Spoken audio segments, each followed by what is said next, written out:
नवजोत सिंह सिद्धू की वाइफ को कैंसर था। कैंसर कैन बी डिफीटेड अगर आप अपने लाइफस्टाइल को चेंज करें। कैंसर को अगर गैप दो खाने में, शुगर नहीं दो, कार्बोहाइड्रेट्स नहीं दो रोटी, तो कैंसर के सेल खुद को खुद मरेंगे। तो क्या ये सच में पॉसिबल है? कैंसर एक बीमारी है जो नॉर्मल बीमारियों जैसी ही है। जो आयुर्वेदिक ट्रीटमेंट है उसका बेसिस क्या है? ऑटोफेजी।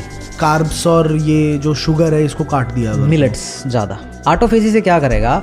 जब शरीर अच्छा खाएगा, अच्छा सोचेगा, लाइफस्टाइल चेंज करेगा, तो आपकी अच्छी सेल उन बुरी सेल को खा जाएगी और इससे आप ऑटोफेजी से सारी बीमारियां ठीक कर सकते हो, नॉट कैंसर। क्रोनिक से क्रोनिक, न्यूरोलॉजिकल, ब्रेन से रिलेटेड, कैंसर, डायबिटीज़, सब कुछ ठीक कर सकते हैं। पूरा पॉडकास्ट देखने के लिए YouTube पर सर्च करें डॉक्टर हरीश द रिच।